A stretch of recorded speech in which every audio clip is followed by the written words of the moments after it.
Então, bom dia, professor. Bom dia. Nós vamos entrevistar o professor Evaldo Mel. Qual é o seu nome completo e sua idade? Evaldo Luiz de Matos Mel, eu fiz 60 anos agora em fevereiro.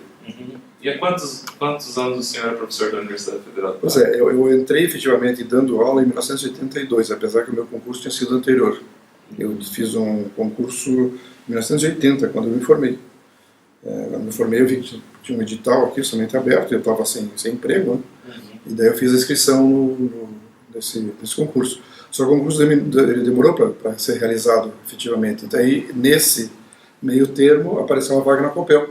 Então, quando eu fiz o concurso, eu até fiquei em dúvida se eu ia fazer, porque eu estava trabalhando na Copel, né? E a Copel, e justamente a vaga na Copel, foi para o interior, eu fui trabalhar numa usina. Então, não tinha muito sentido se eu passasse no concurso aqui, né? Mas daí, na época, era o professor Camanducaia, que foi professor nosso até pouco tempo atrás, né? Ele era chefe de departamento, coordenador de curso, acho que era chefe de departamento. E ele ligou para mim na Copel e falou, não, venha fazer. Daí eu falei, mas professor, se eu passar, como é que eu vou? Falou, não, mas o concurso vale durante 2 anos. E daí você vê e tal. Então, eu vim fazer o concurso assim, mas assim, bem despreocupadamente. E eu acabei, eram 2 vagas e eu fiquei em 4º lugar. Então eles pegaram o primeiro e o segundo imediatamente. Depois de um tempo, eles chamaram o terceiro, que era o professor Joaquim Dalidoni. E depois eu fui o 4º chamado. Então, quando eu fui chamado, o concurso estava quase terminando a validade. E nessa altura, realmente, até achei assim, meio profético do professor Camanducaia, porque daí, quando me chamaram, eu estava em Curitiba. Eu tinha conseguido uma transferência para Curitiba. Lá na usina, eu achei assim... Foi legal no começo, porque era assim, tudo novidade, mas era muita rotina. Era assim, horrível, sabe? Muito chato. E tinha plantão. A gente tinha que ficar... o final de semana sim, o final de semana não, ficava de plantão lá.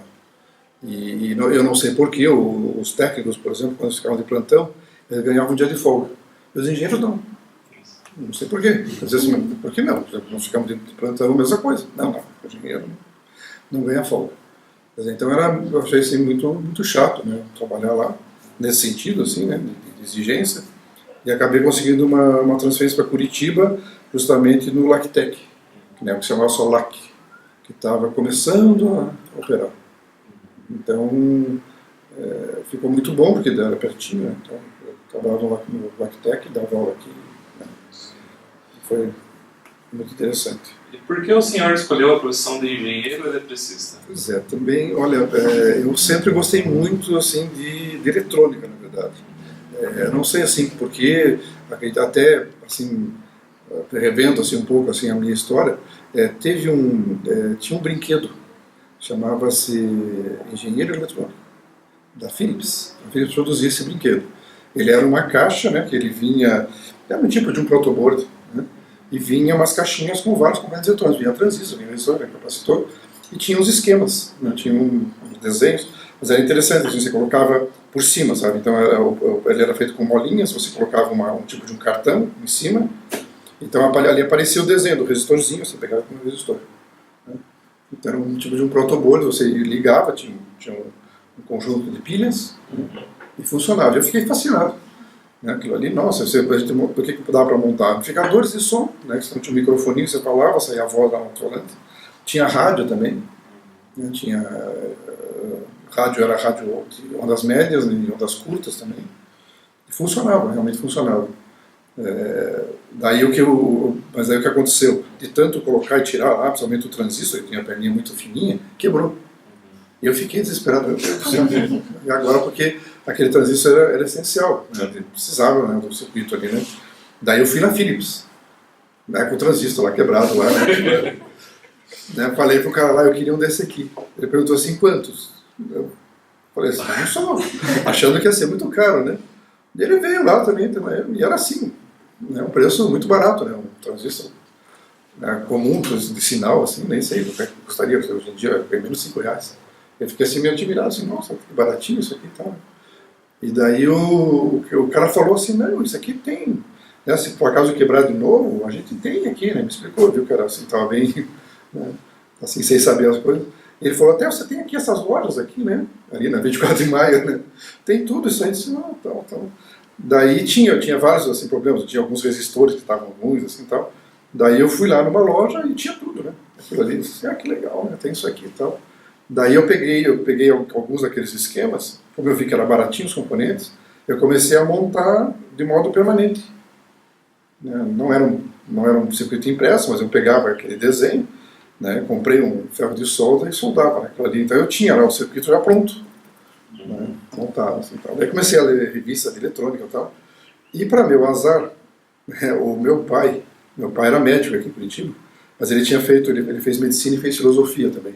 E na filosofia ele foi colega de uma pessoa aqui de Curitiba chamado Leônidas Zegenberg, já falecido. Ele era professor do ITA, ele dava metodologia científica. Ele era filósofo, mas ele dava essa parte da metodologia científica, tal, né, que é obrigatória em engenharia. Né?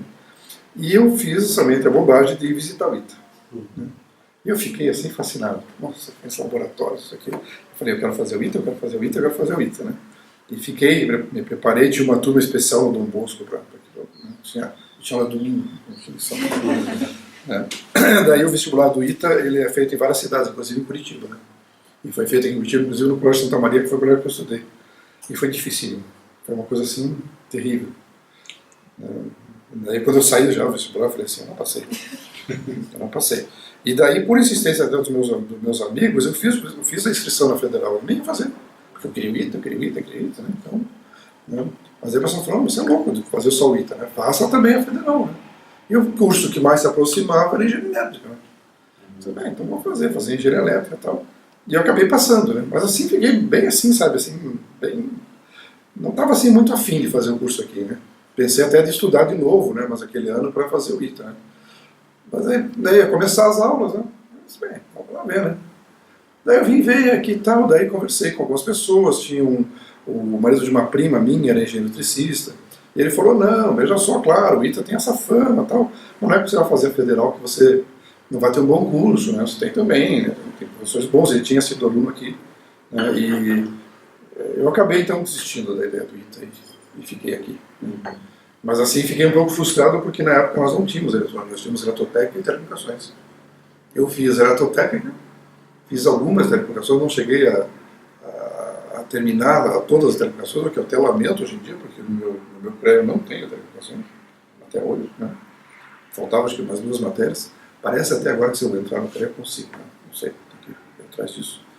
Mas eu me formei em eletrotécnica, com várias matérias também em telecomunicações também. E realmente, aquela ideia minha era uma infantilidade e meio deslumbramento do que eu vi lá no ITA. Né? Realmente, eles tinham uma estrutura muito boa, tal, né? Mas inclusive o regime deles lá é o regime militar, né?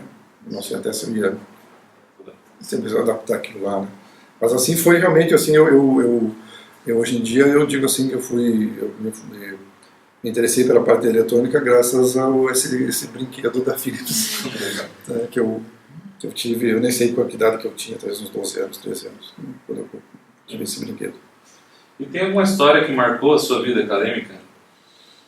Olha, aqui eu acho que foi interessante, talvez até o professor Miro tenha falado na entrevista dele, né? Porque nós tínhamos um certo problema aqui na questão do prédio nosso aqui, né? O nosso prédio, a estrutura de todos os cursos de engenharia naquela época era muito bem definido, assim, ciclo básico e ciclo profissionalizante. Então você tinha os 2 primeiros anos, né, que era tudo comum, inclusive eu tinha aula junto com o pessoal de civil e mecânica, era tudo misturado realmente. Então a gente tinha ali a parte de cálculo, física, desenho, era todo mundo junto. E depois, em um certo momento, a gente se mudava para cá, no 5º período. A partir do 5º período, se mudava aqui para o prédio. Como as turmas eram pequenas, o prédio era muito ocioso. E tinha vários outros cursos que estavam crescendo, que estavam de olho aqui com o prédio. E daí eu não sei que ocasião, mas eu já era professor aqui, e tinha duas salas que quem ocupava era geologia. Então eram 2 laboratórios de geologia dentro do prédio da engenharia elétrica. Né? E estava aquele negócio lá, porque praticamente estava ocioso e tal. Né? E daí teve uma proposta da geologia que é metade do prédio. Eles até chegaram com uma planta lá, vamos fazer uma parede aqui, não sei o que, tal. Então, uma ala aqui, um lado ia ficar em geologia, outro lado ia ficar em engenharia elétrica. Né? E na época o Miro somente, né, e eles argumentavam isso, vocês não usam? Né? E daí o Miro disse assim, não, nós vamos usar. Então nós mudamos o instalamento e trouxemos toda a parte básica para cá. tinha a sala realmente estava vazia, não tinha nada dentro da sala. Nós conseguimos carteiras e pegamos alunos, né, que era na época do diretório, assim, tal, né, e no final de semana nós transportamos aí manualmente aí somente, né, então acho que foi assim bem interessante, nós tomamos o prédio, né, e até ao contrário, nós dissemos que a geologia tinha que sair, né, o prédio era nosso, nós tínhamos um plano de laboratório, tal, e que demos um prazo que até o final do ano a geologia tinha que sair. E eles ficaram assim, quer dizer, foi meio um negócio de trucar, né? O cara queria pegar, elas não, ao contrário, vocês vão sair, né? E daí na época teve o apoio da direção aí do setor de tecnologia e realmente eles saíram. Depois de um prazo eles saíram, nós montamos novos laboratórios e tal. Então acho que foi assim, uma situação assim, bem interessante, assim, né? Porque se não tivesse tido essa ação enérgica, eu não sei como é que nós estaríamos hoje em dia. Nós não teríamos nem o prédio. Né? Eu acho que é uma vantagem que nós temos. Mas foi assim. Mas assim, nada assim de grande, assim, né? Nada assim, né? Teve uma ocasião que um aluno colocou uma bomba no digital, eu estava aqui, né? Veio a Polícia Federal veio aqui investigar, mas... Ele literalmente levou bomba, né? Ele levou bomba, colocou uma bomba. Certo. O senhor poderia comentar um pouco sobre a sua trajetória e a sua experiência profissional? Pois é, daí... Como eu falei, então, eu tinha feito esse concurso, o concurso era para 20 horas, né? E ficou uma situação assim inconveniente, né? Eu trabalhava aqui no LACTEC e dava aula. O LACTEC permitia que eu saísse, né? Eu tinha que repor o tempo que se eu saísse dentro do horário do expediente eu tinha que repor, mas era praticamente tranquilo fazer isso. Mas a gente pensa sempre assim, uma evolução, né? E ali mesmo no LACTEC eles começaram a incentivar a gente que fosse fazer pós-graduação. E daí eu fui fazer mestrado ainda pela Copel. Fui para o Rio de Janeiro. Apareceu uma oportunidade, então fui para o Rio de Janeiro. Então eu consegui uma licença aqui na universidade, uma licença lá na Copel. Né? Eles mantiveram a minha remuneração. E eu fui para o Rio de Janeiro e fiz meu mestrado lá no Rio de Janeiro. E lá, somente eu vi assim que, sabe, eu percebi assim o quanto que a universidade lá era diferente da nossa. Eles tinham muitas pesquisas, eles tinham pós-graduação, nós não tínhamos aqui, né? E assim eu vi que a diferença que eles tinham lá era professores de ligação exclusiva. Ele tinha, né, quando eu perguntei lá para o professor lá onde é que ele trabalhava, eu falei, eu trabalho aqui. A minha vida é aqui, eu trabalho aqui, eu fico todo dia aqui. Daí eu falei assim, pois é, né? E aqui nós não tínhamos.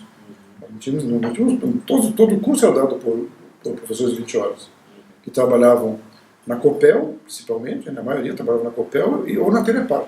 A ênfase de telecomunicações era a ênfase de Telepar, né, que é a empresa de telecomunicações aqui do Paraná. E a ênfase era total, que era a ênfase de Copel.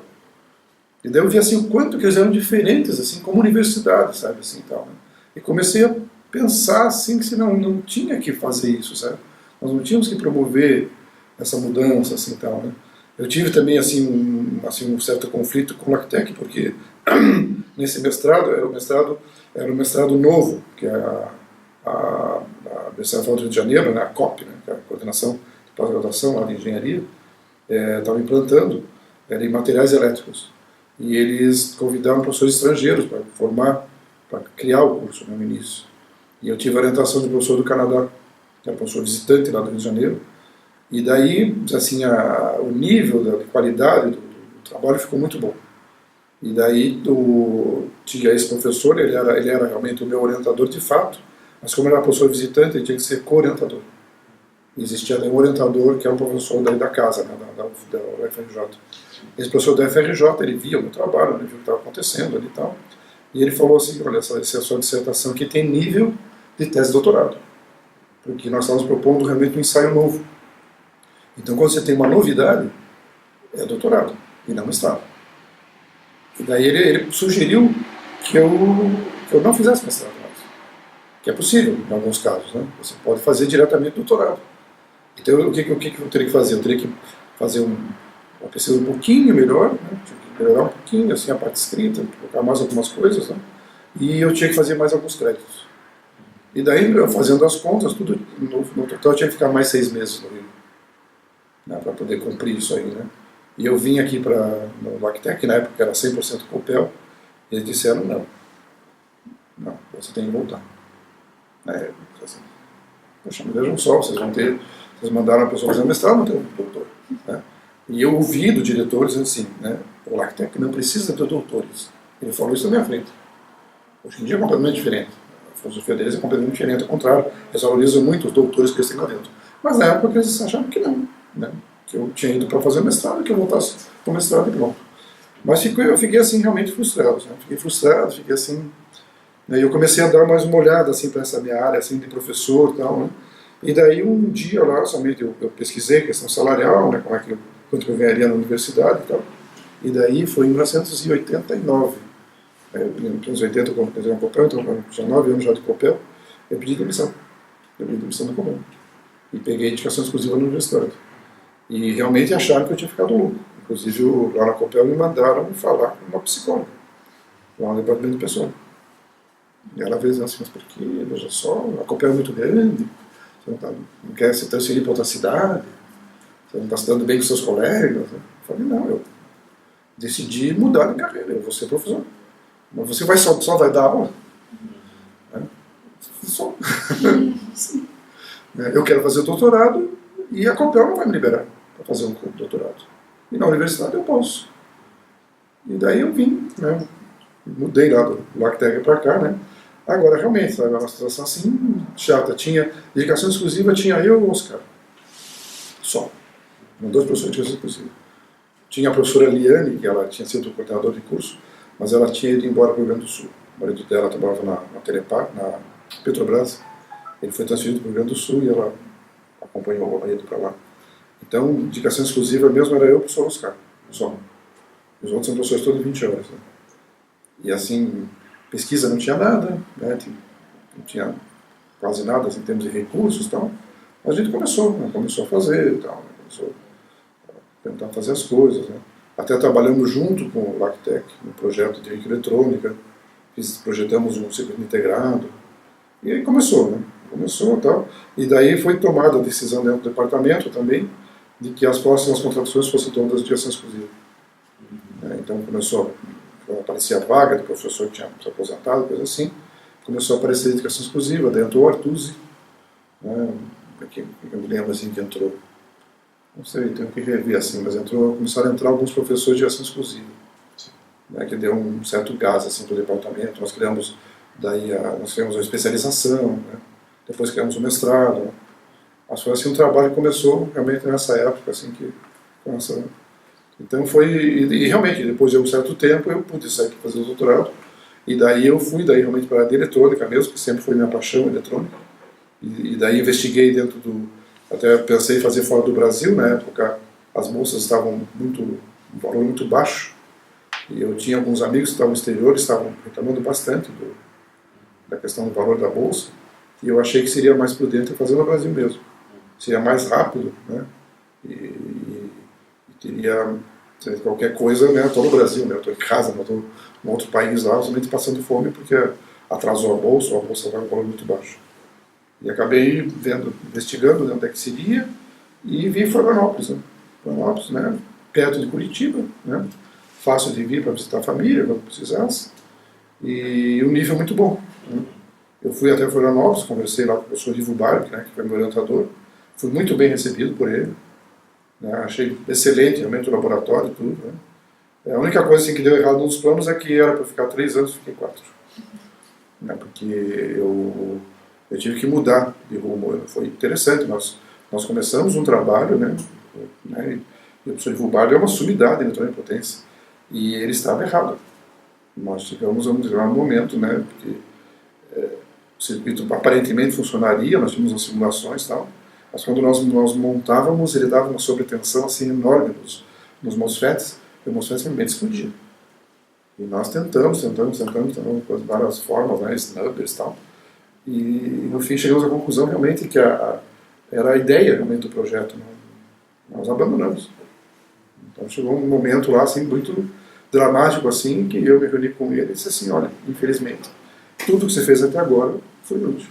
Nós não vamos continuar nessa linha, isso aí não vai ter futuro, isso aí vai ser um problema muito sério, somente você continuar com esse circuito. Vamos mudar. E daí nós jogamos fora aquilo e começamos de novo. Então isso foi, mas eu achei assim, eu acho assim eu admiro muito o professor Ivo Barbi, por esse tipo de atitude, sabe? Ele dizia assim, ó, não está dando certo, não vamos insistir. Vamos para o caminho errado. Foi uma ideia que nós tivemos, mas infelizmente não está. Depois eu soube, até que depois ele teve uma sessão de mestrado lá que o rapaz, eles fizeram uma modificação bem significativa lá e conseguiram fazer aquele circuito funcionar. Mas era um mestrado, né, não era assim tão comprometido. Então. Mas aí o fato foi esse, eu acabei tendo que ficar, acabou ficando um ano a mais, eu pedi uma extensão aqui do meu afastamento por mais um ano. E fiquei 4 anos em Florianópolis fazendo doutorado. Mas foi muito legal, muito bom. Eu acho, assim, eu admiro muito o professor Ivo Barba pela orientação assim, sábia assim, que ele me deu. É muito bacana. Certo. E o que levou o senhor a ser professor? Pois é. É meio estranho, eu diria que foi um acaso. Se alguém me dissesse assim, né, fosse um vidente, assim, dissesse assim, não, daqui a 20 anos, 30 anos você está como professor, você é louco. Imagina, né? Porque realmente eu gostava muito do meu trabalho dentro do Lactec. Era a parte de ensaios, assim, eu achava muito legal. Era assim, bem desafiador, assim, as coisas bacanas mesmo. Foi uma pena realmente nessa questão somente de que eles não tiveram essa visão assim, na questão do doutorado. Se eles tivessem diferença, eu acredito que, não sei, talvez eu continuasse com professores de 20 horas, só assim, como quase um bico, né, como muitos deles são, né, infelizmente. Mas assim, eu não sei como é que seria. Mas aí, justamente pelas circunstâncias, né, como eu falei, eu achei assim, interessante como era justamente a UFRJ. Que afinal de contas era uma universidade federal, era um curso de engenharia elétrica, né, como o nosso, né, e era assim, extremamente diferente. Era um clima assim, realmente muito diferente assim, dentro, então, e dinâmico. Tinha aluno lá fazendo pesquisa. Aqui o aluno chegava aqui, terminava a aula e ia embora. Eu e Oscar aqui em julho, por exemplo, era assim um deserto. Né? Não tinha ninguém. Estávamos só nós ali. Até a secretária ia embora, faz o quê? Não tem ninguém. Só faltava aquele negócio que clima assim de deserto, até aquelas matas assim, voando assim, né? Era um deserto, assim, uma coisa assim, sabe, muito, muito ruim. Hoje em dia, quando a gente vê que tem aluno de direção científica fazendo pesquisa e tal, a gente vê que a gente chegou assim, somente nessa linha, que afinal de contas é a linha mundial de universidades, é essa, né? Que serão feitas pesquisas, né? Então, eu achei assim, foi assim, interessante, assim. E até engraçado, porque a minha mãe é professora, né, aposentada, professora aqui da Federal, inclusive. Ela é psicologia. Mas eu, assim, apesar de ter dentro de casa, né, a minha mãe, né, como professora, meu pai também foi professor da medicina, eu não me via como professor. Mas foi legal, bacana. Certo. Qual a sua área de atuação ou pesquisa no momento? Pois é. Eu até... pesquisas, até assim, o meu currículo como pesquisador é muito fraco. O que aconteceu foi que, assim, no momento que eu voltei do doutorado, eu voltei até muito entusiasmado, assim, continuar, né? Primeiro que teve uma decepção muito grande na questão, assim, da infraestrutura, né? Quer dizer, lá em Santa Catarina tinha uma estrutura muito boa de laboratório, e aqui não tinha, né? Eu cheguei até a fazer o mesmo conversor que eu tinha feito em Florianópolis, eu cheguei a reproduzir aqui. Eu peguei um bolsista de iniciação científica e tinha lá um dinheirinho, um projeto lá da universidade mesmo. E daí nós montamos, né? Vamos montar o circuito aqui para fazer alguns testes.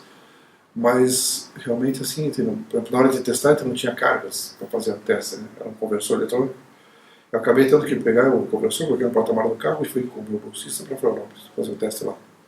Então, o professor Ivo Barba me franqueou lá no laboratório no final de semana e nós fizemos o teste lá. Mas assim, sabe, assim, meio precário. Mas aí logo em seguida apareceu a oportunidade de ser coordenador de curso, né? E daí eu fui para candidato aí, na verdade fui para candidato. Ninguém quer ser. Nessa época o curso era anual, né? Daí nós íamos voltar para o semestral. E eu fiz toda essa mudança, né? Obrigado aqui. Pode já. Fizemos a mudança para o semestral, né, e implantamos várias coisas diferentes.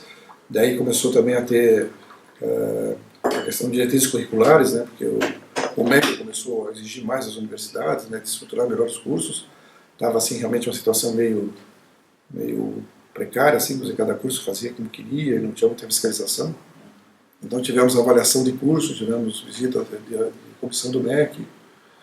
E foi interessante, eu fiquei 2 mandatos como coordenador de curso, depois eu fui chefe de departamento, 2 mandatos, depois fui coordenador de curso novamente, depois eu fiquei um tempo sem ser nada, voltei a ser coordenador de curso, eu vi que no total eu fui coordenador de curso durante 12 anos. Então, com isso, a minha carreira científica, realmente, de pesquisador, ela foi assim, né, ficou muito fraca. Agora, somente eu não estou com mais nenhum cargo, né? Eu assim reiniciei, né? E também coincidiu da gente ter esse convênio lá com a Alemanha, né, com a Universidade de Ingolstadt. Então eu estou com um projeto com o professor de lá, o professor Gollinger lá da Ingolstadt. Nós estamos fazendo um projeto, até teve 2 alunos que já foram para lá. Agora, semana passada, eu conversei com o professor Gollinger para dar continuidade ao projeto. E é interessante, né? É uma parte relativa à eletrônica automotiva. Nós estamos pretendendo trabalhar somente com o protocolo CAN-BUS, que é um protocolo que está aparentemente sendo padronizado para todas as indústrias automotivas, né? Colocando todos os automóveis. Eu até tenho uma ideia do ano que vem, né, se possível, passar 6 meses na Alemanha, né, trabalhando nesse projeto lá. Então, hoje em dia, minha pesquisa é voltada à eletrônica automotiva. Eu achei assim, eu sempre adorei automóvel, né, e achei muito interessante também ter essa área. Certo. O senhor poderia comentar quais as diferenças da universidade na época do estudante e na época atual? Sim, muito grande. O que acontecia somente, acho que era mais um reflexo do perfil dos professores, né? Como os professores eram, todos eles, né, tinham pouquíssimas exceções que eram tempo parcial, a gente também era tempo parcial. A gente vinha aqui, assistia e ia embora. Então, assim, não se ficava aqui, a não ser que fosse essencialmente necessário que tivesse uma janela, por exemplo, uma outra aula e tal, né? Então a gente não estudava aqui, por exemplo, né? Nós formamos um grupo, né, que era o pessoal que morava mais ou menos assim perto, acabamos vendo que era mais ou menos próximo, né? Eu morava no Bacaxirite, um outro rapaz do Juvevê, tudo ali naquela região. Então na casa de um deles a gente se reunia para estudar, mas não era aqui. Hoje em dia eu vejo o pessoal estudando aqui, eu acho bem diferente, assim, o pessoal estudando aqui, né? Mas assim, o nível, o que eu acho assim, interessante, que apesar dos professores serem 20 horas, o nível assim, de conhecimento deles, de exigência, era muito grande. Porque eles trabalhavam na área que eles davam aula. Então, quando faltava um professor da área, o que acontecia era isso. A universidade ia para a COPEL e pedia um profissional daquela área.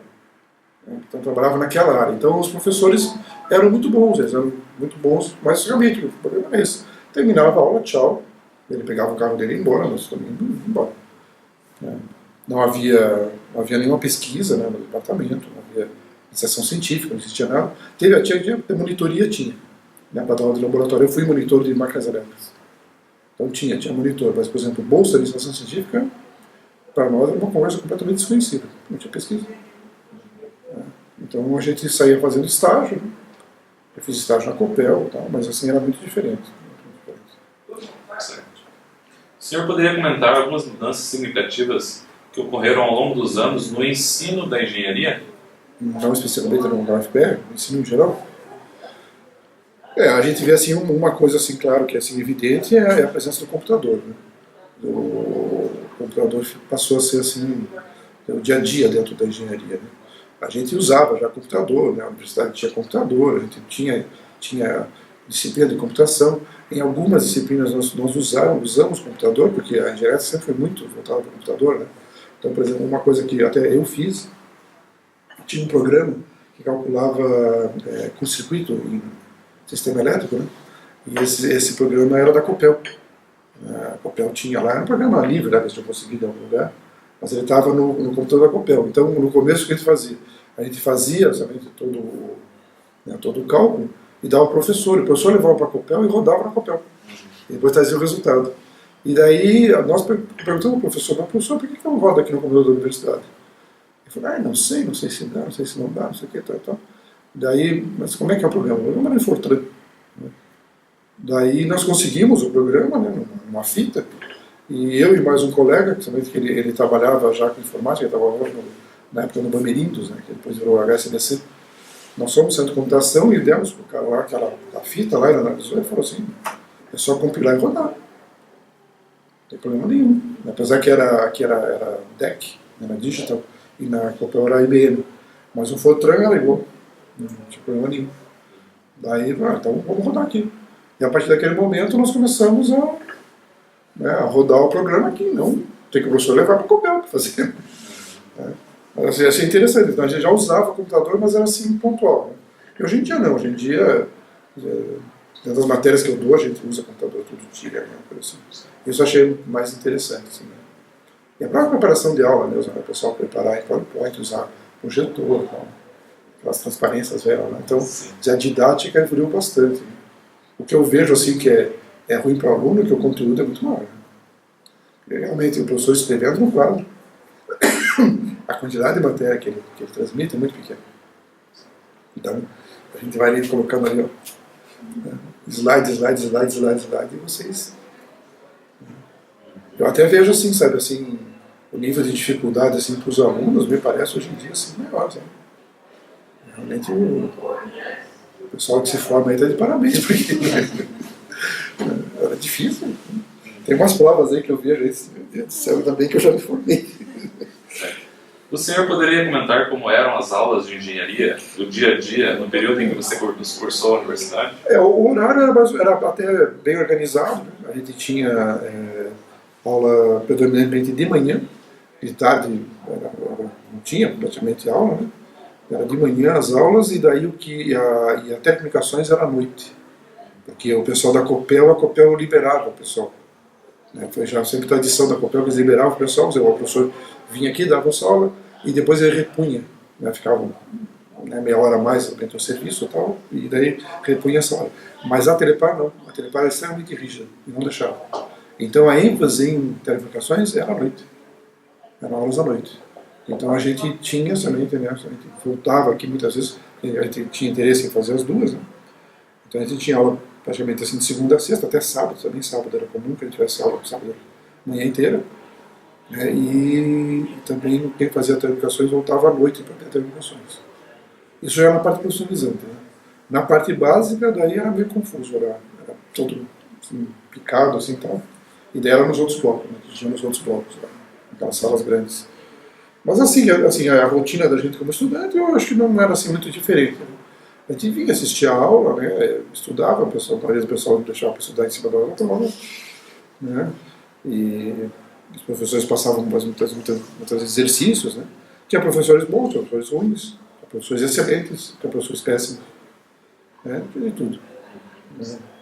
Assim, claro que assim, usava-se, alguns professores usavam um pouco, né, transparência, né? O projetor. Mas a maior parte das vezes era o quadro negro mesmo, né? Aula mesmo positiva, né? Xerox a gente tinha que tirar um monte também, porque eles vinham com muito material, catálogos e manuais, coisas assim, que a gente tinha que tirar o Xerox. E normal, assim, né? As provas também, tinha professor que fazia prova com consulta, tinha professor que fazia prova sem consulta, né? Tinha professor que você tinha que usar formulário, tinha outros que não, né? Tinha professor que usava as provas velhas, a gente tinha todas as provas guardadas, né? Era passado de pai para filho, né? De geração em geração, um cadernão assim, que eram as provas velhas. Né? Daí todo mundo estudava as provas velhas para ver o que ia cair, mas o professor realmente repetia. Repetia as questões, mudava a ordem das questões e tal. Né? Então era um método assim, muito efetivo você estudar com as provas antigas. Ali, né? Mas assim, eu acho que assim, não era assim, muito diferente. Né? Nós tinha a cantina, né? Existia a cantina interna. Né? A gente tinha um grupo lá que jogava futebol, nunca fui bom em futebol. Mas teve daí um grupo de basquete, precisamos de um grupo de basquete, a gente ia nas quadras aqui, jogava basquete, um dia nós tínhamos uma janela, né, no horário a gente ia... Mas acho assim que não era assim, muito diferente, assim, a rotina assim, era a mesma. O que assim, mudou ao longo, assim, daí como professor lá que eu vi, é que na época somente os recursos de genética só tinha em Curitiba e só a Federal do Paraná. Depois a UTFPR lançou um curso que eles chamavam de Engenharia Industrial, que é um curso de 3 anos. Esse curso teve problema no CREA. O CREA não reconheceu como engenharia, e eles transformaram depois em tecnólogos. Eles pegaram o curso de engenharia, tiveram que aumentar, né, para 5 anos. Eles criaram um tecnólogo, 3 anos seria tecnólogo. Né? Mas assim, engenharia elétrica, Você não tinha, no interior não tinha ninguém, né? Tinha fora, quem tinha aqui no sul era nós, Florianópolis, Rio Grande do Sul, Porto Alegre, né? Então nós tínhamos muito aluno no interior. Mesmo na minha turma, tinha um pessoal que era aqui de Curitiba, mas tinha um grupo muito grande, metade das da turma era pessoal do interior. Vinha muita gente ali de Londrina, Maringá, né? Vinha também de Santa Catarina, aqui da região de Joinville também. Então era assim, só talvez a diferença fosse essa. Hoje em dia a gente vê que o pessoal do interior acaba sendo exceção porque abriu muito curso de engenharia elétrica no interior, né? Tem Londrina, tem Maringá, tem Cascavel, tem outros lugares, então não precisa a pessoa se deslocar das suas cidades, né, para vir até aqui. Mas olha nesse sentido, assim, no restante, assim, eu me vejo assim, muito parecido com o pessoal de hoje em dia. Assim, então, meninas tinha pouquíssimas. Né? Nós tínhamos, na minha turma tinha uma menina. Né? Ela seria a segunda a se formar em engenharia elétrica. Só que daí, quando chegou no 5º ano, ela casou, ela estava noiva já, ela casou e daí ela trancou o curso. Ela foi viajar, o Adinel, então ela não se formou com a gente, ela se formou depois. Essa moça foi a segunda aluna de engenharia elétrica, profissional de engenharia elétrica aqui, na história do curso. Tinha se formado uma, assim, quando eu entrei, mais ou menos, então deve ter sido lá, mas deve ter final dos anos 70, que se formou a primeira mulher em engenharia elétrica aqui. E assim, como eu falei, na minha turma, ela só tinha essa moça que entrou. Então, para o senhor, qual que é o papel do professor na universidade? Pois é, eu acho assim complicado isso, sabe, porque é uma questão até do ensino mesmo brasileiro, né? Quer dizer, que o aluno tem aquela falsa ideia de que o professor vai ensinar, e o professor não vai ensinar. O professor, ele dirige a pessoa, né? Dirige assim a pessoa, quer dizer, a pessoa vai aprender sozinha, né? Eu sempre dou o exemplo, até que, na verdade, é copiado de alguém já que falou isso aí, né? Que é a mesma coisa que se fosse andar de bicicleta. Quer dizer, então, não adianta o professor pegar na frente da aula, né? Assim, vou ensinar vocês a andar de bicicleta. E o professor anda de bicicleta na frente. Daí ele fala sobre bicicleta. Ele põe um slide sobre a bicicleta. Eu sei a bicicleta, tá? Funciona assim. Tá no sítio lá. Legal. Eu posso até, de repente, convidar um campeão de ciclismo para dar uma palestra sobre bicicleta. Ele fala sobre bicicleta e tal. As pessoas não vão aprender a andar de bicicleta. Por quê? Porque para andar de bicicleta, você tem que andar. Mas então, normalmente, quando é que o aluno vai andar de bicicleta? Né? Na hora da prova. Muitas vezes ele não faz o exercício, não estuda. Né? E daí chega na hora da prova, daí ele vai querer andar de bicicleta, mas não andar de bicicleta, claro, porque ele nunca andou. Mas então falta, acho que isso, sabe, o aluno se conscientizar, sabendo que ele vai aprender. E basicamente sozinho. E quando que ele vai aprender sozinho? É quando ele estudar em casa, quando ele fizer o exercício, né? Quando ele resolver a lista de exercícios, daí que ele está aprendendo. A aula, né, já foi demonstrado que a aula, assim, se a pessoa prestar muita atenção, ela consegue talvez 50% de absorção. Então, até na última análise, é inútil vir para a aula. Não precisa ter aula. O professor teria assim, esse aqui é o assunto. Tá? Tem esse livro aqui, que é muito legal. Tem essa apostila aqui. E tchau. E todo mundo vai para casa e vai estudar. Vai andar de bicicleta. Ele vai aprender a andar de bicicleta. Então, eu acho que o grande desafio, que isso é uma coisa assim, e assim, é muito interessante que isso é no Brasil. Quando a gente vai para outros lugares, você vê que realmente, claro, o aluno vai para a aula, tal, tem, às vezes, assim, esse formalismo da aula, mas tem muito exercício, realmente. Na Alemanha, por exemplo, a presença na aula é opcional. O professor marca a aula lá, mas se a pessoa não for na aula, não tem problema nenhum. O que ele tem que fazer é a prova. O professor diz assim, tal dia vai ser a prova. Na prova ele tem que fazer. Ele tem que ir bem na prova. Mas se ele vai para a aula, se não vai para a aula, se ele vai estudar em casa, o problema é dele. Na França, o que eles têm? Normalmente eles têm aula teórica de manhã e aula prática à tarde. O que é aula prática? Às vezes é laboratório, às vezes não, é lista de exercício. Então o aluno senta lá e faz o exercício. Quer dizer, o que falta para o aluno nosso é esse. Claro que ele diz assim, mas não tem tempo, o cara trabalha e tal, tudo bem. Mas, se a pessoa tivesse, imagine, se tivesse aula de manhã, e de tarde se fizesse exercício daquelas matérias, todo dia, aula de manhã, e tarde exercício, você não precisa estudar para a prova. Que é o que acontece na França. O aluno brasileiro, como ele está acostumado a estudar para a prova, então quando chega na hora da prova ele está estudando. E os franceses ficam olhando para ele assim, por que você está estudando? Você não assistiu a aula? Você não fez exercícios? Então não precisa estudar.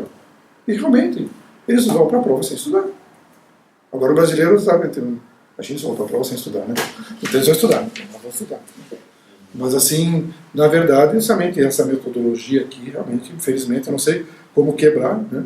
Mas eu tive, assim, exemplo, o próprio professor Ivo Barber, que foi meu orientador, ele deu uma matéria lá, diretor de potência, lá na universidade, era uma matéria de mestrado, eu estava fazendo por causa dos créditos, né? Precisava ter créditos. Ele chegou lá com o livro dele embaixo do braço. Ele escreveu um livro, ele falou, esse livro aqui eu escrevi há algum tempo atrás, mas tá bom ainda, né? Então vocês leem o capítulo 1, tá? E alguém tem alguma pergunta? Não, e foi embora. A aula demorou 15 minutos. Ninguém leu. Daí chegou na outra aula, assim, alguém tem alguma dúvida no capítulo 1? Todo mundo ficou mudo, assim, olhando para a cara dele. Isso eu estava no mestrado. Mestrado e doutorado estavam lá. Mas eu estava acostumado que a pessoa fosse ensinar, né? Então ele falou assim, então leia o capítulo 2. E na próxima aula vamos fazer uma prova. E foi embora. Porque realmente, se está no livro, por que ele tem que ficar repetindo no quadro? Qual é o sentido? Está no livro. O livro foi ele que escreveu mesmo. Daí nós fomos ler, né? Daí nós vamos ler, né? Vamos ler, tal. Né? Para ver o que era o que tinha no capítulo 1 e capítulo 2, que ninguém tinha lido nada. Mas o método é esse. É esse. Agora, se fizer isso aí, o que acontece? O pessoal vai dizer assim, professor, né? Professor vagabundo, né? Chegou lá na sala, lá nem deu aula. Né? Mandou ler o livro e foi embora. E, senhora, nesse momento, o professor está sendo realmente professor. É o correto dele fazer isso. Mas é que o nosso sistema não está preparado para isso. Os alunos vêm já do ensino médio achando, né, que eles vão sentar na sala de aula e vai acontecer um milagre, que a mente deles vai se abrir e o conhecimento vai ser colocado lá dentro. Isso não acontece. Não acontece, não é assim que acontece. Isso é um problema muito sério, eu acredito que no ensino, por exemplo, no Brasil. Outros países já mudaram, sabe? Eles já estão ensinando de outras formas. Sabe? Mas aqui não, a gente está muito tradicional isso aqui. Então o papel do professor seria mais de orientar, realmente, de orientação, e não de ficar na sala de aula lá, né, com o papel aqui, copiando. Né? Já inventaram xerox. Né? Ele pega o papel e diz assim, está aqui, a aula está aqui. Né? Agora, tem algumas matérias realmente que são, que eu tenho, por exemplo, eu dou materiais elétricos. Materiais elétricos é muita conversa. Né? Então, nesse caso, somente tem aula. Né? A aula tem ali, tem que acontecer a aula. Mas realmente, assim, o aluno, por exemplo, na materiais elétricos eu sempre tenho lá meus slides, né? E eu forneço para os alunos. Né? Eles vão lá e copiam aquilo. E eu falo para eles, não adianta nada. Se você não assistiu, não ouviu o que eu falei, não vai adiantar nada. Então, nesse sentido, você precisa ter, né, não tem uma apostila, não tem um livro. Até se tivesse um livro, realmente poderia fazer isso. Né? Dar o livro pronto. Certo. E, para o senhor, qual a opinião sobre a estrutura da universidade? É uma pena. Tá? Eu tive agora, eu voltei, né, que eu estava alguns dias da Alemanha, né? E essa viagem para a Alemanha, eu já fui algumas vezes lá, ela me faz muito mal, psicologicamente, sabe? Porque a gente vê como a gente está. Né? A estrutura da universidade, ela assim, chega assim a ser assim, dá pena. Né? Dá pena, realmente dá pena o que acontece. Eu acho até que no caso aqui da engenharia elétrica, a gente está bem. Teve um esforço grande dos professores de fazer prédio e tal. Né? Mas, assim, de modo geral, assim, os prédios são mal conservados, as salas são mal arejadas, as salas são quentes, né? No verão, são frias no inverno. Os professores, né, não têm equipamentos assim, no dia a dia. A cadeira que eu sento é rasgada. Né? E não adianta pedir uma cadeira nova, não vai vir. Né? Então, sabe, a mesa que eu uso, as gavetas não abrem direito. Não adianta pedir uma gaveta nova. E quando você chega lá, tudo é perfeito. Tudo certinho. Né? Então eu acho assim que a gente dá aula, que de modo geral, uma precariedade assim, enorme. Né? A gente sabe assim, de cursos aí, por exemplo, o fato, por exemplo, né, tem funcionado a questão, por exemplo, de eletrônica, os professores vão fazer uma experiência, eles mandam os alunos comprarem os componentes. Né? A tal da 24 de maio que eu ia lá quando eu era criança. Né? Então o professor chega lá e diz, tem que comprar aqui, um resistor, um capacitor, né, um diodo, um ciclo integral, tal. E você vai lá e compra, e tem, mas não vai ter mais. Porque por que tem lá? Não é para atender a gente, os alunos de engenharia, mesmo você somando aqui mais a TFPR, é muito pouco movimento. Por que tem esses componentes lá? É a reposição. Então, quem compra realmente lá é a oficina. É a oficina de reparação. Agora, cada vez mais, isso aí está morrendo. Por exemplo, o celular. Por exemplo, o celular não se arruma celular. Se o celular estraga, você joga fora e compra outro. No máximo, você troca display. Caiu no chão, quebrou o display, então o cara tira o display para o outro. Agora, se tem um defeito no circuito, simplesmente você pega e joga fora. Joga fora a placa e põe outra. Para garantir, o cara dá, às vezes, um celular novo, porque não vale a pena. Então, esse mercado aqui do dia a dia, ele vai acabar. E onde é que nós vamos pegar? Onde é que vamos comprar ontem? Então, como é que acontece lá no exterior? Quem compra isso é a universidade. O aluno chega lá somente no almoxarifado, sabe, preciso disso aqui para aula. A pessoa do almoxarifado dá para ele aquilo ali. Né? Até um aluno que está no exterior falou que depois da aula ele foi lá no almoxarifado, né? Com os componentes assim, né? O cara ficou olhando para ele. O que é isso aqui? Eu vim devolver. Por quê? Não é para devolver? Não, isso é teu. Tá bom, você guarda. Você vai usar de novo? Lá, guardou numa caixinha. Mas quem forneceu foi a universidade. Quer dizer, isso aqui, como nós vamos fazer isso? Como vai acontecer isso? Quer dizer, a universidade ela tem que prever todos os meios. Né? Não pode o aluno sair. Né? E a gente vê, até no caso aqui, isso aí é baratinho. Né? Não chega a ser uma coisa assim muito cara. Mas, por exemplo, o meu dentista, ele é professor aqui da universidade, ele fala que tem gente que acaba desistindo do curso de odontologia pelo custo. Você sabe, mas como que é custo? A universidade da pública, gratuita, de graça? É. Mas eles têm que comprar. Eles têm que comprar tudo, porque a universidade não tem. Agora, não pode ser assim. A universidade tem que fornecer tudo. Ela tinha que fornecer o livro que está na biblioteca, não dentro, né, comprar o livro. Para quê? Não sei que a pessoa gosta de ter o livro, então quero ter o livro em casa. Nós tínhamos que ter todos os livros na biblioteca, tudo. A pessoa falou, está no livro tal, tem que ter uma biblioteca, o livro. Tem que ser assim, é assim que funciona a universidade, no mundo inteiro. E no Brasil não é. Então a estrutura da Universidade do Brasil é muito ruim. Muito, muito ruim. Os professores, eu acho assim, os professores são heróis de dar aula nessas condições e os alunos são heróis de aprenderem alguma coisa, né, de se formarem, né, nessas condições. Por outro lado, tem uma vantagem, no caso de engenharia, que a pessoa se torna muito mais viradora. Né? Você não tem o resistor lá de 100K, você põe 2,50 em série. Né, quer dizer, lá como tem, né, o cara vai lá, não, de 100 eu quero de 100. Né? Então aqui você tem esse poder de adaptação.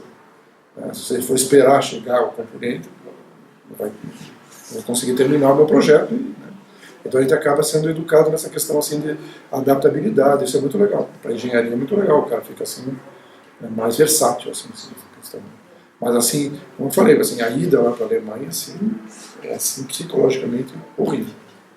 A professora abriu assim, um armário assim, no laboratório e era um monte de osciloscópio, um tantinho de outros.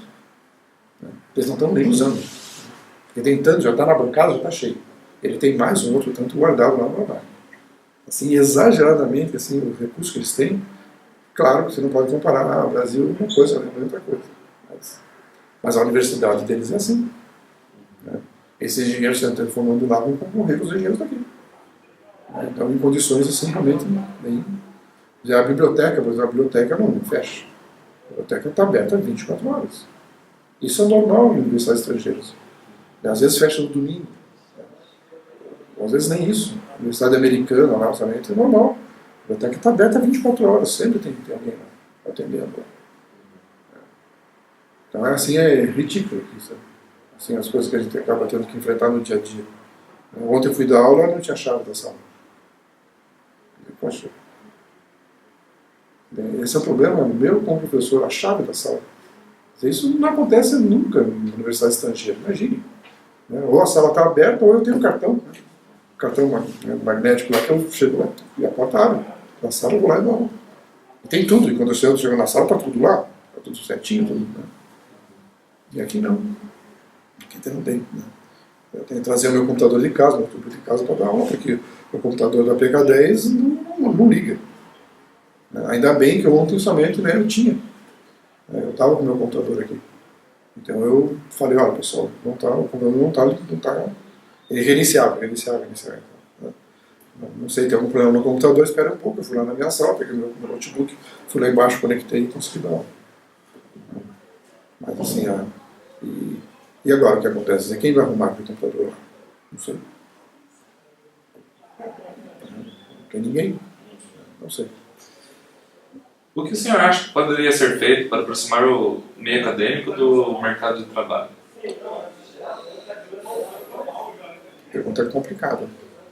Não tenho assim uma resposta assim definitiva, né? Uma coisa assim que eu vejo assim, né, que infelizmente aqui no Brasil a indústria não acredita na universidade. Até porque talvez assim não por culpa deles, mas talvez até por experiências anteriores, né? Talvez eles tenham ido na universidade e não tenham sido bem recebidos. Não sei, né? Então, acho que a culpa também pode ser que seja nossa também, né? Mas eles não acreditam nem um pouco na universidade. Eles não acham que a universidade vai resolver o problema deles. Né? Então, a indústria, por exemplo, não procura a universidade de modo assim. A não ser que eles vejam algum tipo de vantagem. Às vezes tem um requisito aí, um requisito fiscal, por exemplo, que se eles valem alguma coisa para a universidade, então eles vão ter um desconto. Então, por exemplo, a gente conseguiu lá a velha do Colosio no laboratório. Mas não é uma parceria. Aquilo lá foi porque tinha um mecanismo fiscal, e se eles doassem laboratórios para as universidades, eles tinham uma redução de algum imposto lá, então eles fizeram isso. Mas não é porque eles querem, né? É porque teve um mecanismo fiscal. Então a gente tem assim uma atividade muito grande, assim, o mercado de modo geral assim, não encara a universidade, né? A não ser assim, algumas coisas assim, com prestação de serviços, né? Então aqui, por exemplo, eu tenho aqui o CEPA, né, que é o Laboratório de Alimentos aqui da universidade, ele ganha bastante dinheiro, porque ele faz análise de alimentos, né? Se açúcar aqui para ser comercializado, tem que ter aqui também, tem que ter alguém que tenha feito a fiscalização disso aqui, né? Então eles fazem. Eles vão ver que isso aqui é realmente açúcar, ponto lá, quantas calorias tem isso aqui para o cara poder colocar, tem quantas calorias. Né? Então eles ganham dinheiro com isso, mas é uma prestação de serviço, né? É porque eles conseguiram montar uma estrutura, né, de prestação de serviço. Ali também na engenharia química tem um laboratório que faz controle de qualidade de combustível também. É um laboratório que ganha muito dinheiro, que dá muito recurso para a universidade. Eles recebem amostras de combustível do Paraná inteiro e fazem análise, né, para ver se o cara não adulterou a gasolina ou algo. Tá? Mas é assim uma prestação de serviço, realmente, que aconteceu de dar certo. Assim, né? Agora, dizer que a indústria, a empresa venha para cá, olha, tem um problema e tal. Quando, nas raras vezes que eles vêm para cá, eles vêm com um problema insolúvel. Eles vêm com uma coisa que eles tentaram resolver, não conseguiram, e eles pensam assim, se de repente algum maluco lá dentro da universidade consegue. Né? E daí você chega lá e pergunta, vocês já fizeram pergunta, tentaram fazer isso já? Tentaram fazer isso já? Tentaram fazer isso já? Então, meu amigo, não tem solução. Mas assim, poxa, só a universidade é competente. Mas se eles não conseguiram resolver, nós vamos conseguir. E, aliás, em pouquíssimo tempo. Né? E eles disseram assim, não, e para quando você quer a resposta? Para a semana que vem. Nós não podemos também, nós não temos estrutura para parar de dar aula, parar de fazer nossos trabalhos, para atender aquela indústria naquele momento. Daí eles diziam assim, não, eu fui na universidade e não resolveram. Fui lá, não me resolveram o problema. Mas será que eles procuraram a universidade no começo, quando eles começaram realmente a trabalhar naquele assunto? Que é o que acontece no exterior. O pessoal vai lá, sabe, com um problema assim, bem básico, assim, sabe? É coisa de muito futuro.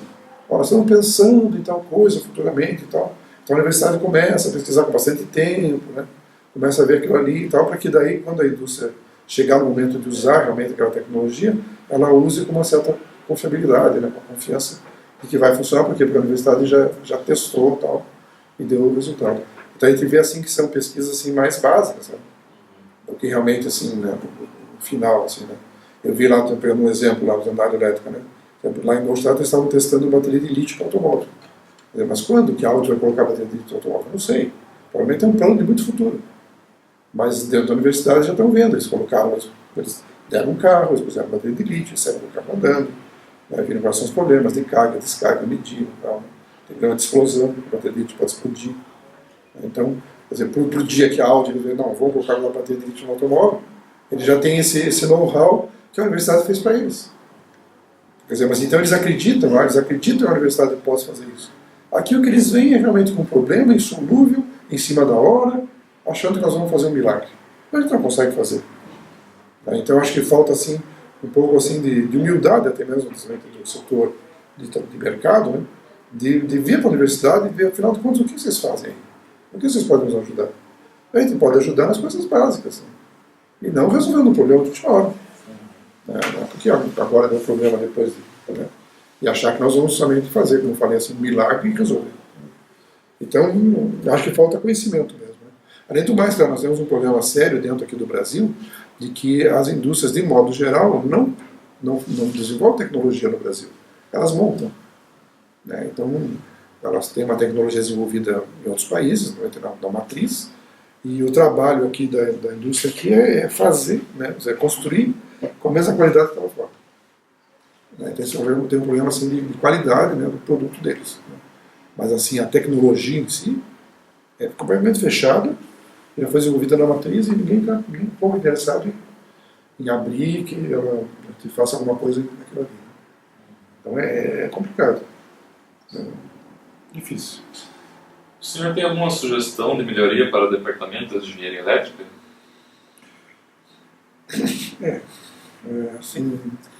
Assim que a gente possa fazer aqui, eu acho que nós estamos fazendo um trabalho muito bom.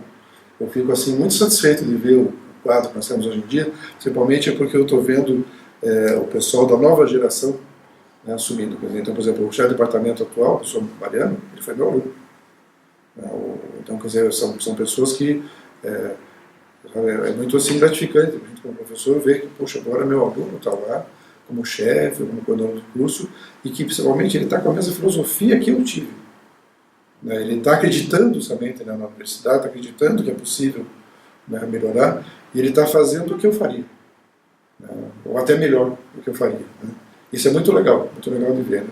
Então eu acho assim que nós estamos assim em boas mãos. Nós estamos tendo assim, realmente assim, nós tivemos a sorte, né, dos concursos que nós fizemos, assim, nós pegamos gente muito boa, né, são alguns ex-alunos, né, nem todos são ex-alunos, mas assim, todos eles assim, são jovens, são doutores, são pessoas que querem fazer pesquisa, estão interessados na universidade, estão interessados em levar adiante. Nós temos o clima geral assim, de convivência na engenharia elétrica é muito bom. Eu tenho colegas dos departamentos onde realmente não acontece isso, infelizmente.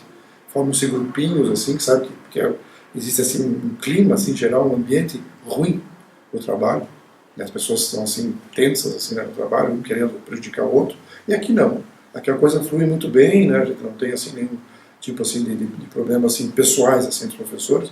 Claro que você não gosta de todo mundo, mas não tem ninguém também assim que você odeia. Então a convivência nossa é muito saudável, muito boa.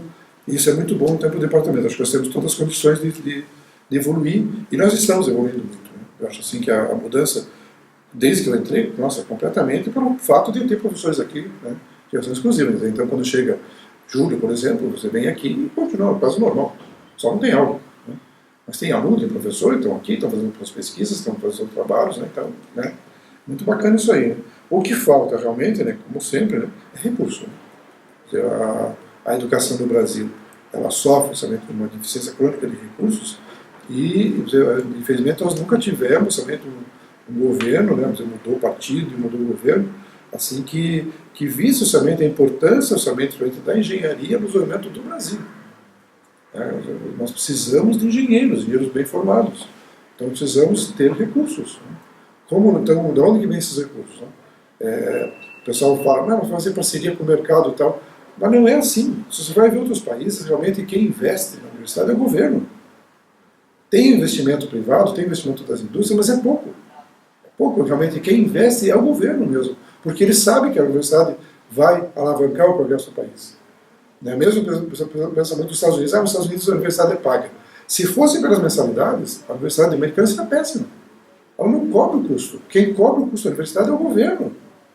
O governo federal, o governo estadual, ele investe dinheiro mesmo. Quer dizer, claro, o aluno não paga as suas mensalidades lá, mas eles têm recurso de agências governamentais colocando lá dinheiro.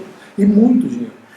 A semana passada, por exemplo, lá em Constato, nós participamos da inauguração de um laboratório que custou, né, 30 milhões de euros, né, dos quais metade, 15 milhões, foram fornecidos pelo governo do estado da Baviera e 15 milhões pelo governo federal alemão. é dinheiro do governo que foi colocado na universidade.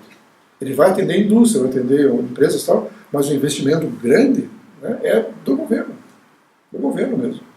Então, daí eu disse, mas o Brasil é pobre e tal. A gente vê somente todo dia desperdício de obras. Né?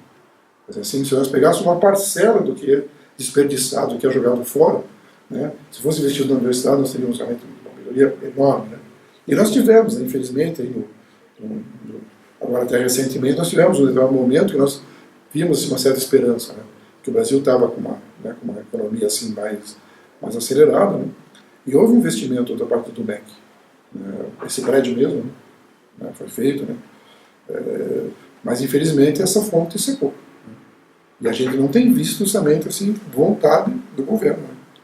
Ao contrário, eles vêm com uma solução assim, justamente que é uma utopia, quer dizer, eles dizem, não, vamos cobrar mensalidade.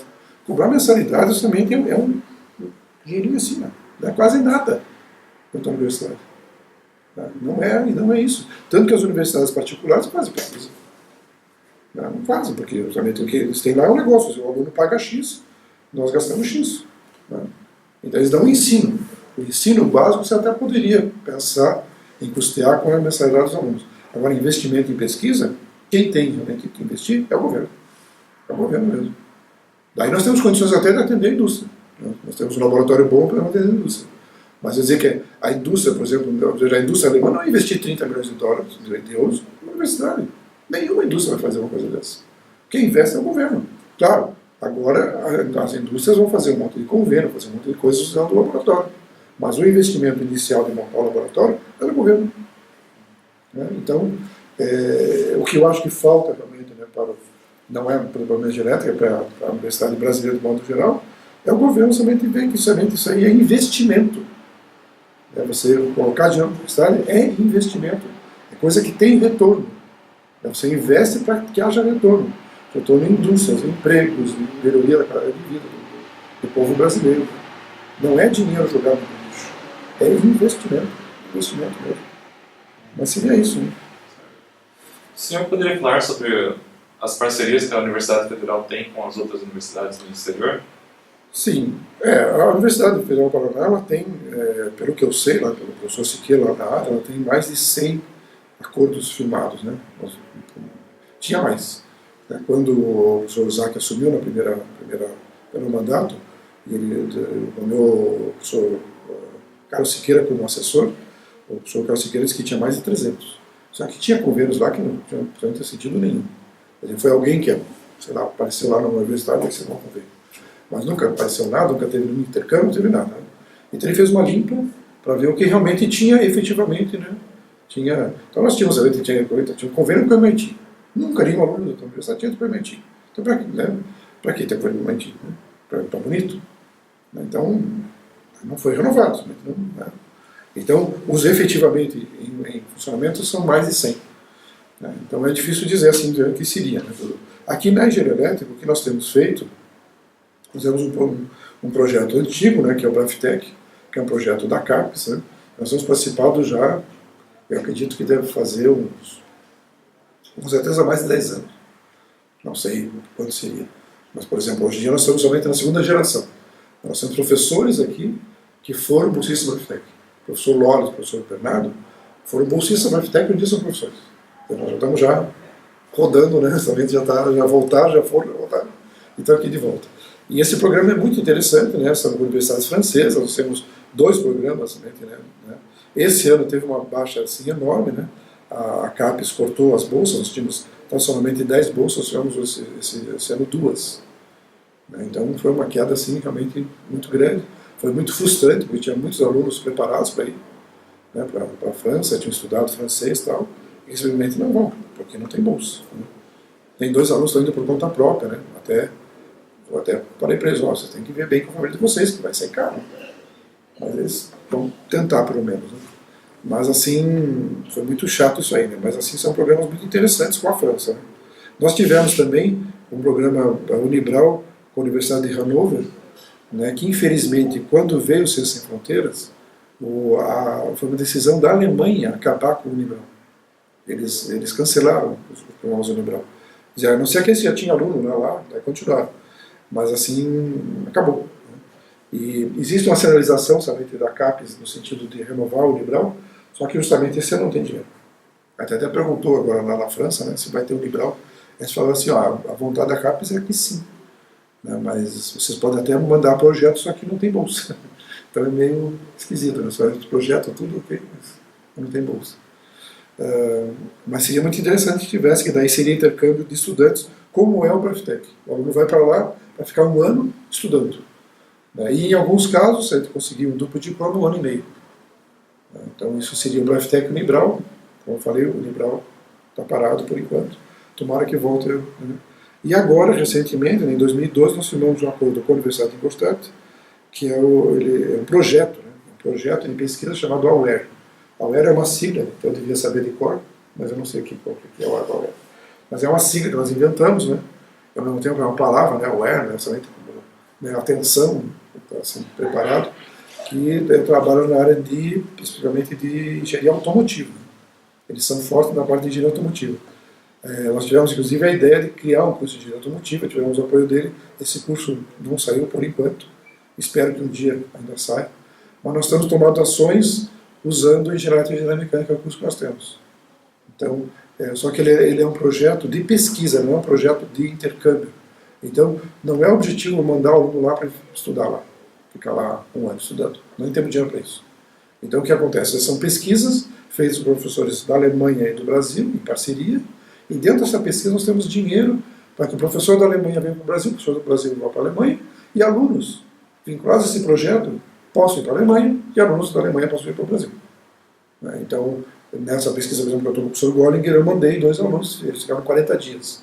Eles ficaram nas férias, né, porque, infelizmente, aqui dentro do Brasil, se o aluno falta a aula, ele é reprovado. Então, o aluno alemão não, o aluno não pode vir para cá, porque a presença dele lá é opcional. Né? Mas, no nosso caso, nós tivemos que fazer com que os alunos fossem somente em janeiro e fevereiro, que era o período de férias deles, para eles não perderem aula aqui. Né? Mas, então, eles participaram de um projeto de pesquisa. Nós temos agora um aluno fazendo TCC lá, e tem um aluno fazendo um estágio obrigatório lá. Né?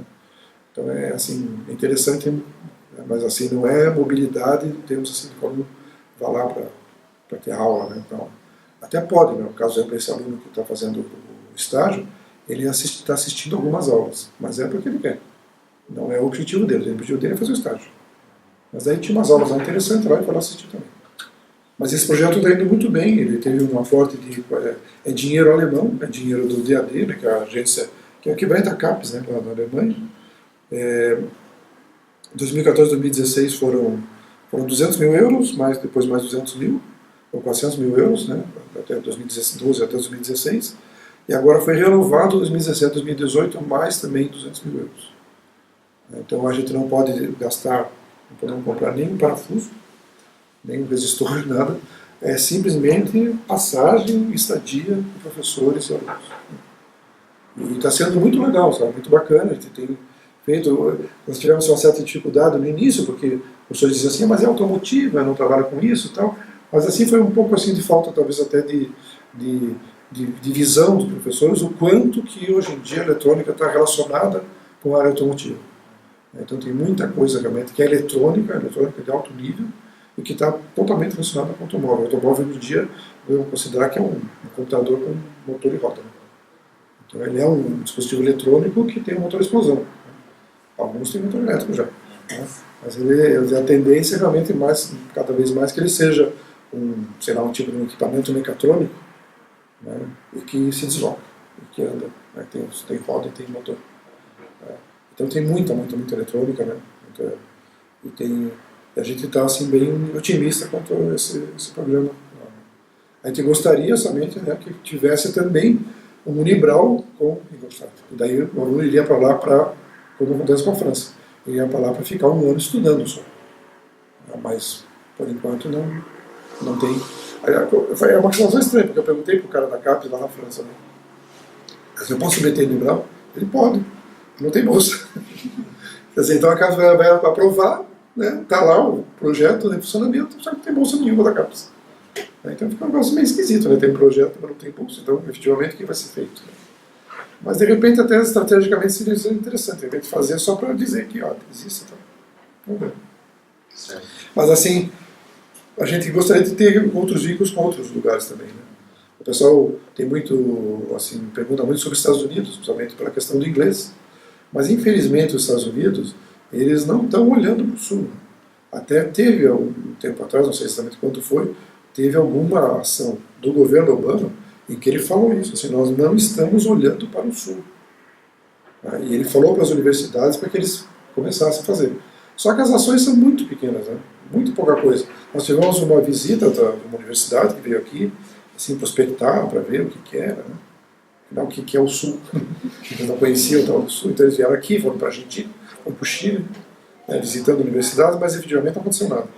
E agora, recentemente, tem uma ação concreta com a Universidade de Pittsburgh, em que eles vão mandar 4 alunos para cá, e esses 4 alunos vão se juntar com 4 alunos brasileiros, vão realizar um projeto aqui, agora no segundo semestre, e a partir do ano que vem, no final do ano, os americanos e os brasileiros vão para os Estados Unidos apresentar o estado desse projeto, os brasileiros, se que quiserem, podem ficar lá. Mas assim, é complicado, porque o que eles ofereceram? Que o brasileiro não precisa pagar a tuition, né, as taxas, né? Mas e como é que ele vive lá? Quer dizer, não há recurso nenhum para a bolsa. Então, esses alunos iriam para os Estados Unidos, né? Eles teriam as aulas de graça, né? Que é caríssimo, né? Então já é uma vantagem, mas eles vão ter que ter dinheiro, patrocínio familiar para poder se manter lá.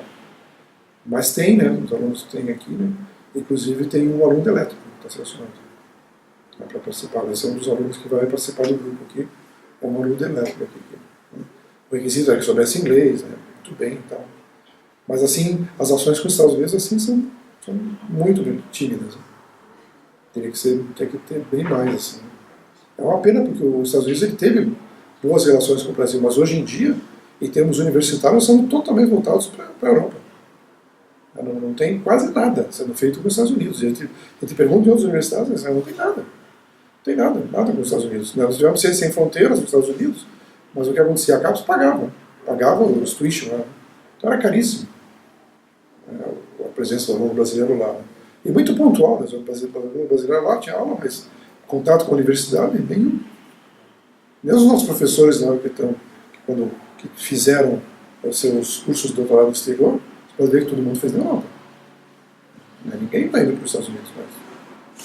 Mas eles não estão. Já não é a característica do governo Obama, já anteriormente eles simplesmente esqueceram que existia o Hemisfério Sul. Então, o mundo para eles é Estados Unidos e Europa, a Ásia, né? A China, Japão, mas ao sul, nada. Esqueceram completamente. Então isso aí é uma coisa assim que de repente seria interessante que tivesse, né? Mas precisa da boa vontade deles também, né? Para receber a gente lá. E já teve, né? Antigamente, assim, há muitos anos teve alguns projetos. Tá? Mas é legal, assim, né? O que na quarta-feira, inclusive, eu falei para o pessoal de Engenharia Sociedade 1, né, que foi a minha conclusão assim, da minha ida agora para a Europa, né? Inglês. Há um tempo atrás dizia assim, o aluno de engenharia elétrica tem que pelo menos saber ler um catálogo em inglês. Eu digo o seguinte, hoje em dia não é mais assim não. Você tem que saber inglês ao ponto de você ter uma discussão. Você tem que saber inglês ao ponto de você poder conversar com a pessoa, poder assistir uma aula e poder argumentar em inglês. Senão nós estamos fora do mercado mundial. Então, infelizmente, quem não sabe inglês, me desculpe, né, mas está fora do mercado. Vai ter emprego? Vai ter emprego, mas é limitado. É limitado. Porque então, eu estava na Alemanha conversando com um professor alemão. Quer dizer, a minha língua nativa não é o inglês, a língua dele não é o inglês. E nós conversávamos em inglês. Dentro da universidade, fala-se inglês fluentemente, constantemente. Toda a sinalização das salas é bilíngue. Ela está em alemão e em inglês. Tudo. Documentação deles, né, total, eles têm o site em alemão, têm o site em inglês. Eles estão oferecendo cursos 100% em inglês. O curso de engenharia automotiva deles é ministrado na Alemanha por alemães em inglês, para alunos alemães. Por quê? Porque a língua da indústria automotiva é o inglês. É assim, é a realidade, né? Então, quer dizer, quem não souber inglês, olha, realmente, primeiro, fecha as oportunidades todas, né, de intercâmbio, Porque, por exemplo, essa oportunidade, então, por exemplo, com o Pittsburgh, é inglês. Tem agora uma oportunidade também com o Japão, que é uma coisa sensacional. Né? O pessoal vai para o Japão no final do ano, fica lá durante uma semana tendo treinamento, depois embarcam num navio. Eu passei um e-mail aí agora há pouco tempo. Eles vão num navio e eles vão visitar a Nova Zelândia e a Tailândia, fazendo projetos sociais. Né? Totalmente de graça. Eles estão oferecendo 2 vagas para a FPR. O programa é feito pelo governo japonês. Qual é a língua exigida? Inglês. Não japonês. Então, o primeiro requisito somente da pessoa se inscrever é que saiba inglês muito bem. Inglês muito bem não é simplesmente assim, eu fiz um semestre ali na escolinha e tal. Não. Pergunta assim, cadê o seu certificado? Você tem TOEFL? Né? Tem IELTS? Qual é o certificado que você tem? E quantos pontos você tem no TOEFL? Né? Então, ou seja, você ter uma pontuação razoável no inglês não é um cursinho só. Né? E tem. Agora, eu acho que a universidade ela tem o selim. Né? O selim é barato, né? É totalmente acessível, né? É até de graça, conforme se o aluno não tiver recurso, ele pode chegar no selim, ele consegue bolsas, né? Totalmente grátis no selim. Não há desculpa para não saber inglês. Tem que saber inglês. Né? Não. Mas quando vocês se formarem, o cara não vai perguntar se você sabe o teorema de Thevenin ou as equações de Maxwell. Ele vai perguntar, sabe inglês? Não. Tá bom. Próximo. Tá. Próximo. Ou seja, você está fora da seleção. E vai ser cada vez mais raro a vaga que não vai exigir esse tipo de coisa. Porque o mercado é mundial, né? As empresas são mundiais, as empresas onde tem emprego de engenharia bom, legal, são empresas multinacionais, são empresas, ou empresas brasileiras que têm, né, penetração, né, internacional. Então, na Alemanha é interessante a situação, né? Na Alemanha o pessoal entra na universidade já sabendo inglês. Né? Já um tempo atrás tem uma lei que no ensino médio deles, eles têm inglês. E o alemão ou é ou não é. Ou seja, se tem inglês, é bom. Né? Eles têm aula muito boa de inglês. Então, se a pessoa jovem, né, até o pessoal lá falou assim que a dica é essa, você está lá como turista, você está com dúvida, não sabe, está perdido lá. Procure um jovem. Né? Pergunte em inglês para um jovem, não para velho. O velho não sabe falar inglês. Mas a pessoa jovem sabe. Por quê? Porque teve na escola. Na escola ele teve inglês. E ele então teve inglês muito bom e ele sabe, alguns, claro, melhor, outros piores são. Então o pessoal entra na engenharia sabendo inglês, então é normal, tem aula em inglês. Né? Na França, que também é uma situação engraçada, porque alguns anos atrás você ia para a França e perguntava inglês, o pessoal só voltava batendo na gente. Né? Porque você está na França aqui falando inglês. Né? Hoje em dia é lei. Né? O aluno não se forma em engenharia se não tiver uma certa pontuação num exame de inglês. Eles usam lá o TOEIC. Ele tem que ter uma certa pontuação no TOEIC. Senão, ele não se forma.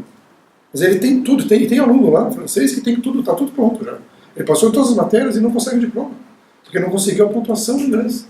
Ele vai fazer aula particular de inglês lá porque precisa fazer a pontuação. Mas então, hoje em dia, dentro das universidades pelo menos que eu visitei lá, tem aula de inglês. No horário, tem aula de inglês. Tem um horário lá, tem aula de inglês. Tem professor de inglês. No departamento de engenharia elétrica, tem professor de inglês.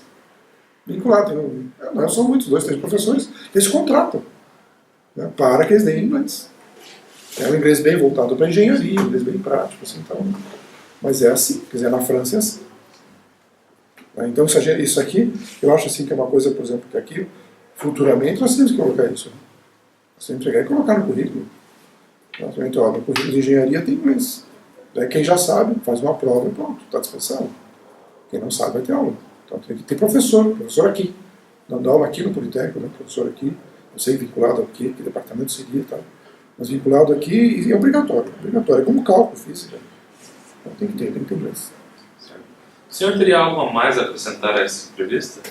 Olha, assim, eu acho que parabenizo vocês, assim, por essa ideia de entrevistar professores, né? Eu acho que é muito legal, assim, esse papo, assim, né? Que às vezes fica papeando, assim, no corredor, assim, né? A gente não tem muita oportunidade de conversar, né? E eu acho, assim, que, assim, eu vejo, assim, que os alunos, assim, de forma geral, assim, tem aquele aluno que ainda vem para a universidade como eu fazia. Ou seja, ele vem aqui, assiste a aula e vai embora. Né? É uma pena, né? Que ainda existe esse aluno assim, né? Quer dizer, na época eu acho que era justificável que nós fôssemos assim, porque realmente não tinha nada. Você ficava fazendo na universidade o quê? Só se fosse para jogar truco, não tinha o que fazer. Né? Não tinha bolsa, não tinha nada. Hoje em dia, como nós temos uma quantidade enorme de bolsas científicas, bolsas PET, né? Monitoria, né? Assim não justifica isso. Né? Então, o aluno, o ideal seria que o aluno viesse aqui de manhã e fosse embora de noite. Né? Ficasse na universidade, mas vivendo a universidade, fazendo o que a universidade tem para oferecer para ele. Curso de idioma, tá certo? O Selim não é aqui, mas faça curso de idioma no Selim. Entre num programa de iniciação científica. Tem iniciação científica voluntária. Mas não estou ganhando nada. E daí? Você está aprendendo. Isso aí é diferencial. Ou seja, aproveite, sugue da universidade o máximo possível. Porque se formar, todo mundo vai. Pode ser que demore um pouco mais de tempo, mas esse cara medíocre que vem aqui, se estudar e vai embora, ele vai se formar também. Mas ele não vai se formar com a mesma qualidade do aluno que fica aqui. Então eu acho uma pena que exista ainda alunos desse tipo, né? Que vem aqui e tal, e terminou a aula e sai correndo e vai embora e tal, porque ele não está interessado em viver a universidade. Então, aproveitem o que a universidade tem para oferecer para vocês. Né? Ela está muito diferente daquela universidade que eu fiz, né? E com isso também eu acho que a formação de vocês é incrivelmente melhor. Então, assim, se fosse para dar um fechamento, é isso. Aproveitem. Aproveitem a universidade. Não tem um presta de formar também. Não tem emprego mesmo. Então, às vezes, a gente vê isso, falou assim, não sei o que, não, eu não vou fazer isso porque vou me formar. Se for para você demorar mais tempo, a universidade é de graça. Né? Inclusive, é interessante, na Europa está tendo uma tendência do pessoal se formar mais tarde. Porque ser aluno universitário é muito bom na Europa. Você tem desconto em tudo que é coisa, cinema, ônibus e tal. Então, o pessoal tem que se formar lá com 28 anos. Então, o pessoal na graduação com 28 anos de idade. Mas é porque eles têm aquele programa Erasmus, né, que eles podem fazer um ano em qualquer lugar da Europa. Né? E aquilo lá tem bolsas ilimitadas, aparentemente. Né? Tem, assim, bolsa, assim, é só eles se inscrever. Então, eles fazem isso. Né? Eles ficam um ano, né, no país, depois ficam mais um ano no outro país. Tá? Porque é interessante, ele fica aproveitando, né, aquilo ali, né? Vê outras culturas, aprende outro idioma. De repente isso aí é bom depois na naquele, né? Porque eles estão pensando justamente na Europa como um todo. Né? Acho interessante isso, eles conseguiram, né? Porque a Europa era uma coisa complicada, dizer, a comunidade europeia, no primeiro instante, foi uma coisa assim, vocês dizem, isso não vai dar certo. O que acontecia? O alemão odiava o francês, você odiava o alemão. Mas por que ele odiava? Ele dizia assim, não, o teu avô matou o meu avô. Eles tiveram conflitos enormes. Né? Então havia assim, uma rivalidade assim, enorme entre os países europeus.